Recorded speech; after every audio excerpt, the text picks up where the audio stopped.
وہابی کا باپ سنی تھا، یا رسول اللہ کہنے والا تھا، اگر نہیں تو اس کا دادا تو سنی تھا، اگر نہیں تو پردادا تو یقیناً سنی تھا۔ اب ان کے مطابق یا رسول اللہ کہنا شرک ہے، تو ان کے پردادا نے یا رسول اللہ کہا تو اکارڈنگ ٹو دیم پردادا کافر ہو گیا۔ تو پردادا کافر ہو گیا تو پردادا کا نکاح ٹوٹا یا نہیں ٹوٹا؟ اس لیے کہ ایمان سے خالی ہو گیا تو نکاح ٹوٹ گیا۔ جب پردادا اور پردادی کا رابطہ ہوا تو حلال کا ہوا یا حرام کا ہوا؟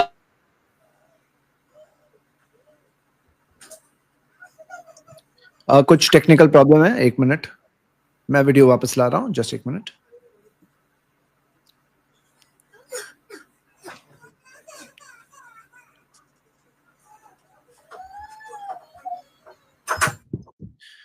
تب تک شیخ 2 منٹ لگے گی، تو اگر آپ کچھ بات وہاں پہ تب تک کہنا چاہتے ہیں تو کہہ سکتے ہیں۔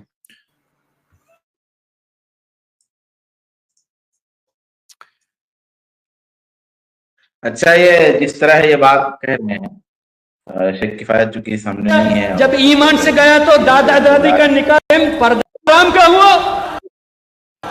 جب حرام کا ہوا تو تمہارا دادا حرامی ہوا نا؟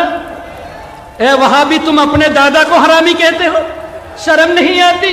اچھا دادا کو بھی مشرک کہتے ہو، تو دادا ایمان سے گیا، جب ایمان سے گیا تو دادا دادی کا نکاح ٹوٹ گیا، جب دادا دادی کا نکاح ٹوٹ گیا تو رابطہ حلال کا نہیں حرام کا ہوا۔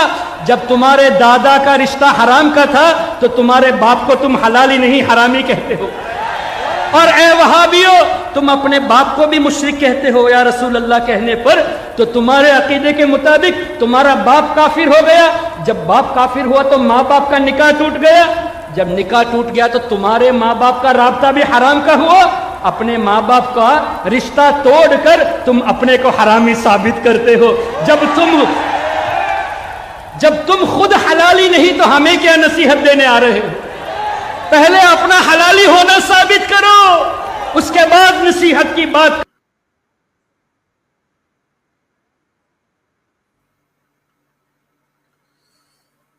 السلام علیکم ورحمۃ اللہ وبرکاتہ۔ الحمدللہ رب العالمین والصلاۃ والسلام علی رسول الامین وعلی آلہ وصحبہ اجمعین، اما بعد۔ دیکھیں، سب سے پہلی بات یہ ہے کہ انہوں نے خود سے اپنی طرف سے یہ فتویٰ دے ڈالا کہ ہم لوگ ان کو جو ہے، اب وہ لفظ دہراتے ہوئے بھی اچھا نہیں لگتا ہے، کہ حرامی کہتے ہیں۔ اہل حدیث دیکھیے تکفیر نہیں کرتے ہیں، بریلوی حضرات کی یا دیوبندی حضرات کی یا جو بھی مخالف فرقے ہیں، تکفیر نہیں کہتے، ان کو کافر نہیں کہتے۔ کہیں بھی آپ نے نہیں سنا ہوگا کہ اہل حدیث نے، کسی نے جذبات میں اکا دکا کہہ دیا ہو تو الگ بات ہے، لیکن جماعت اہل حدیث اصولی طور پر اور مجموعی طور پر دوسروں کی تکفیر نہیں کرتی، یعنی بریلیوں کو کافر نہیں کہتے۔ یہ بنیادی نقطہ ذہن میں رکھیں۔ یہ ہم پر الزام لگا رہے ہیں کہ ہم جو ہے حرامی بولیں اہل حدیثوں کو، کسی کے دادا وغیرہ کچھ کنورٹ ہو گئے تو۔ لیکن سوال یہ ہے کہ یہ تب الزامی جواب دیتے ہیں نا جب ہم نے ان کو حرامی کہا ہوتا، تو کیا کسی اہل حدیث نے بریلیوں کو حرامی کہا؟ اہل حدیث یہ کہہ سکتا ہے کہ بھئی بریلوی شرک کرتے ہیں، کفر کرتے ہیں، یہ کہہ سکتا ہے۔ لیکن کسی نے کسی بریلوی کو یا سارے بریلویوں کو یہ کہا کہ حرامی ہے، حرام کی اولاد ہے۔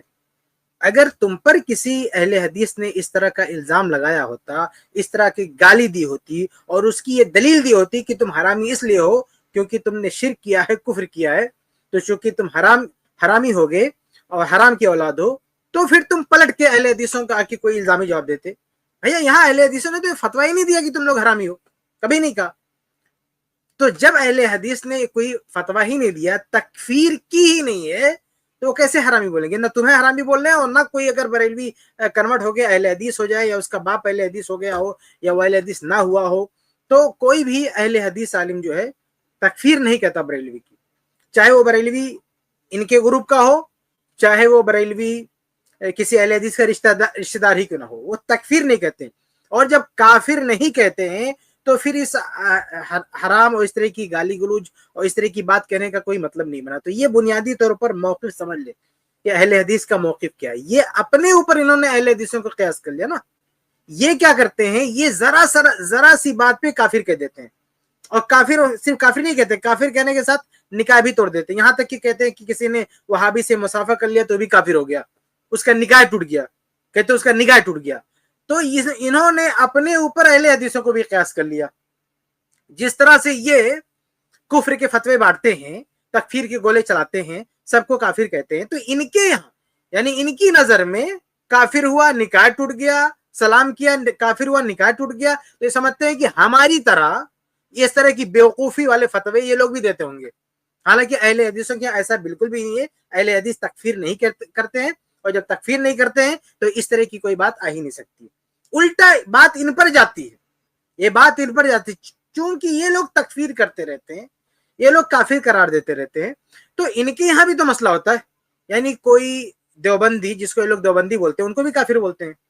تو کوئی دیوبندی بریلوی ہوتا ہے, بہت سارے دیوبندی ہیں جو بریلوی ہو جاتے ہیں. اہل حدیث تو مجھے نہیں پتا کوئی اہل حدیث بریلوی ہوا ہو, یہ تو شاید ان کا خواب کبھی پورا نہ ہو, اہل حدیث بریلوی ہوتا. لیکن یہ جو بہت سارے جاہل ہوتے ہیں اور بہت سارے دیوبندی گھرانے سے ہوتے ہیں, لیکن وہ یہ لوگ ان کو بریلوی بنا لیتے ہیں. یا ان کا کوئی ایریا ہے, ان کا کوئی جگہ ہے, ممبئی میں کوئی جگہ جہاں بڑی ان کی آبادی, کوئی کام کرنے آتا ہے کوئی دیوبندی, وہ کچھ دن میں وہ بھی جو ہے ان کے رنگ میں رنگ جاتا ہے. ایسے کئی لوگوں کو میں نے بھی دیکھا. تو کیا یہاں پہ تم خود کو, یعنی جو بریلوی بن چکا اس کو حرامی بولتے ہو؟ یعنی تمہیں یہ فتویٰ تو اپنے گھر پہ اپلائی کرنا چاہیے کہ جو دوسرے مسلک سے آ کے بریلوی بنے ان کو تم حرامی بولو, تم اپنے فتوی حساب سے, کیونکہ تم ان کو کافر بولتے. تم یہ نہیں کہتے کہ انہوں نے کفر کیا, تم تو سیدھا تکفیر کرتے. ایسی تکفیر کی بندے کا نکاح ہی ٹوٹ جاتا ہے, یعنی میاں بیوی کے رشتے ہی کو تم جو ہے حرام قرار دیتے ہو. تو یہ معاملہ تم پر فٹ ہوتا ہے. اگر حرامی کہنا تو خود اپنے آپ کو بولا حرامی. اہل حدیث نہ دوسروں کو تکفیر کرتے, نہ دوسروں کو حرامی بولتے, نہ خود کو وہ حرامی بولیں گے. تو یہ بنیادی بات ہے سمجھنے کی کہ یہاں مسئلہ, یہ سارا مقدمہ تب صحیح ہوتا ہے جب اہل حدیث نے تکفیر کی ہوتی. تو جب اہل حدیث نے تکفیر ہی نہیں کی ہے تو یہ حرامی کی بات کہاں سے آئے گی؟ تم تکفیر کرتے ہو, یہ پرابلم تمہارا ہے. یہ حرامی کی بات تمہارے یہاں آئے گی, اہل حدیث کیا نہیں آئے گی. اچھا, ایک اور پوائنٹ یہاں پہ یہ ہے کہ اگر کوئی تکفیر بھی کرتا ہے, اہل حدیث کہیں کرے بھی تکفیر, تو تکفیر کے بعد وہ اس کی گنجائش نہیں دے گا کہ حرام کے رشتے قائم کرو.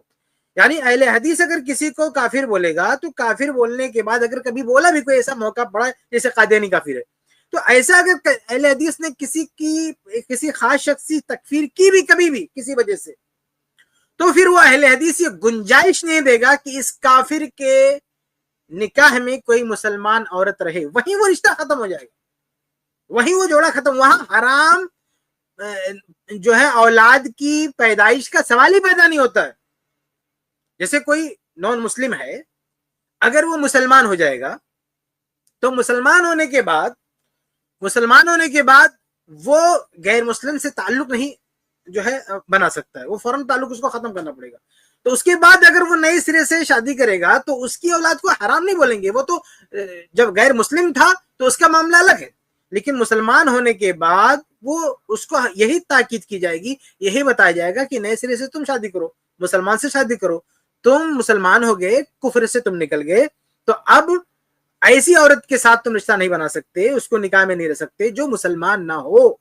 تو اگر اہل حدیث نے ضرورت پڑی کسی کی تکفیر کیا بھی کبھی, جیسے قادیانی کیوں کافر کا, ایسے کسی اور کوئی اور ایسا بندہ کھڑا ہوا اور اس پر حجت قائم کی گئی, اس کی تکفیر کی گئی, تو پھر تکفیر کرنے کے بعد, اس کو کافر کرانے کے بعد اس سے حرام اولاد کی پیداوار, اس کے ساتھ کسی مسلمان عورت کو تھوڑی رکھیں گے, اس کو کافر کہیں گے. تو یہ بھی کہیں گے اس کے ساتھ کوئی مسلمان عورت نہیں رہ سکتی. تو اہل حدیث کیا یہ نوبت آنے والی ہی نہیں ہے. اہل حدیث شادی بیاہ کی گنجائش, یعنی ازدواجی تعلقات کی گنجائش تبھی دیں گے جب تکفیر نہیں ہے, جب کافر نہیں مانتے ہیں. اور جب کافر کہہ دیں گے تو وہاں ایک ساتھ رہنے کی گنجائش ہی نہیں دیں گے. اس لیے وہاں یہ نوبت نہیں آ سکتی ہے کہ اہل حدیث یہ کہیں کہ تم حرامی ہو, فلاں حرامی ہے, ایسی کوئی بات نہیں. اچھا, ایک اور چیز ہے کہ انہوں نے جو یہ کہا کہ یہ جو خوش فہمی ہے ان کی نا, کہ پہلے کوئی نہ کوئی جو ہے بریلوی رہا ہوگا, ایسے ہی نا جیسے ہندو لوگ کہتے ہیں کہ پہلے کوئی نہ کوئی ہندو رہا ہوگا, تم سب کیا ہے دھرم پریورتن ہوا تمہارا, تم سب پہلے کے پہلے ہندو تھے. تو ایسا ضروری نہیں ہے. ایسا ہو سکتا ہے بھائی کوئی ہندو رہا ہو, کوئی کچھ رہا ہو, لیکن ایسا ضرور نہیں ہے. اللہ کے نبی صلی اللہ علیہ وسلم کے بعد صحابہ کا جو دور ہے, اس دور ہی سے صحابہ کرام یہاں پہ موجود ہیں, اس دور سے مسلمان موجود ہیں. تو ایسا نہیں ہے کہ پہلے سب کے سب جو ہے یہ بریلوی تھے, بریلوی دیوبندی یہ سب بات کے,